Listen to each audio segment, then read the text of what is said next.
തോക്കുമായി നിൽക്കുന്ന അക്രമികളുടെ ദൃശ്യങ്ങൾ മാതൃഭൂമി ന്യൂസിന് ലഭിച്ചു. തോക്കുമായി ബാറിന്റെ പരിസരത്തും വാഹനത്തിന് അരികിലും നിൽക്കുന്ന അക്രമികളുടെ ദൃശ്യമാണ് പുറത്തേക്ക് വന്നത്. എറണാകുളം കത്രിക്കടവിലെ ബാറിൽ പുലർച്ചെയാണിന്ന് വെടിവയ്പ് ഉണ്ടായത്. പ്രദീപ് ജോസഫ് നൽകും വിവരങ്ങൾ. പ്രദീപ്, അക്രമികളെ കൃത്യമായും തിരിച്ചറിയാൻ കഴിയുന്ന തരത്തിലുള്ള ദൃശ്യങ്ങളാണല്ലേ?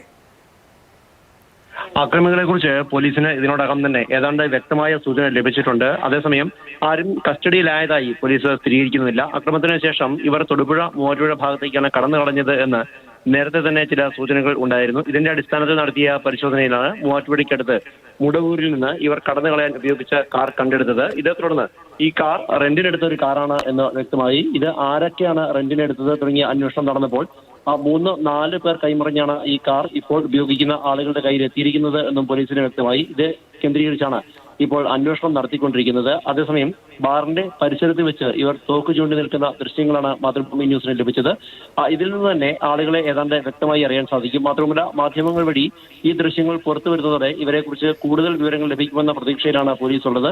ചില സൂചനകളിലേക്ക് ഇതിനോടകം തന്നെ പോലീസ് കടന്നിട്ടുണ്ട്. ഇന്ന് വൈകിട്ടോടുകൂടി കൃത്യമായ ഒരു ചിത്രം ലഭിച്ചേക്കും എന്ന് തന്നെ പോലീസ് കരുതുന്നു. പ്രദീപ്, ഇവർ അവിടെ നിന്നും വിട്ടൊന്നും പോയി കാണില്ലല്ലോ. അങ്ങനെ കൃത്യമായി പോലീസിന് ഇവരെ ലൊക്കേറ്റ് ചെയ്യാൻ കഴിഞ്ഞിട്ടുണ്ട്. ഇനി പിടികൂടുക, അതോ ഇനി കസ്റ്റഡിയിൽ എടുത്തിട്ടുണ്ടെങ്കിൽ അത് ഔദ്യോഗികമായി അറിയിക്കാനുള്ള താമസം മറ്റോ ആയിരിക്കുമോ? കസ്റ്റഡിയിൽ എടുത്തിട്ടുണ്ട് എന്ന് സംബന്ധിച്ച് എത്ര വലിയ സൂചനകൾ ലഭിക്കുന്നില്ല. അതേസമയം ഈ അക്രമത്തിന് ശേഷം മൂവാറ്റുപുഴ വരെ എന്ന് പറയുമ്പോൾ ഏതാണ്ട് 50 കിലോമീറ്ററിൽ അധികം ദൂരമുണ്ട്. ഇത്രയും ദൂരത്തേക്ക് എന്തായാലും പ്രതികൾ എത്തിയിട്ടുണ്ട്. അതുകൊണ്ടാണ് മൂവാറ്റുപുഴയിൽ വാഹനം ഉപേക്ഷിച്ചത്. അവിടെ നിന്ന് ഇടുക്കി ജില്ലയിലേക്കോ അതല്ലെങ്കിൽ തൃശ്ശൂർ ഭാഗത്തേക്കോ ഒക്കെ കടക്കുക എന്ന് പറയുന്നത് വളരെ എളുപ്പമാണ്. എംസി റോഡ് വഴി അവർക്ക് തൃശ്ശൂർ ഭാഗത്തേക്ക് എത്താൻ സാധിക്കും. പല തരത്തിലുള്ള അന്വേഷണം നടന്നുകൊണ്ടിരിക്കുന്നു. കൂടാതെ ഇവരുമായി ബന്ധപ്പെട്ട ആളുകളെ കേന്ദ്രീകരിച്ചാണ് ഇപ്പോൾ പോലീസ് കൂടുതൽ അന്വേഷിച്ചുകൊണ്ടിരിക്കുന്നത്. ഇങ്ങനെ നടത്തിയ അന്വേഷണത്തിലാണ് ഇവരെക്കുറിച്ച് ചില പ്രാഥമിക സൂചനകൾ ലഭിച്ചത്. ആരൊക്കെയാണ് ഈ സംഭവത്തിന് പിന്നിലുള്ളത് എന്നതും എന്താണ് ഈ സംഭവത്തിന് പിന്നിലെ യഥാർത്ഥ കാരണമെന്നതും പോലീസിന് ചില സൂചനകൾ ലഭിച്ചിട്ടുണ്ട്. പക്ഷേ ഈ സൂചനകൾ സംബന്ധിച്ച് ഒരു വ്യക്തത അല്ലെങ്കിൽ സ്ഥിരീകരണം ഉണ്ടായിട്ടില്ല.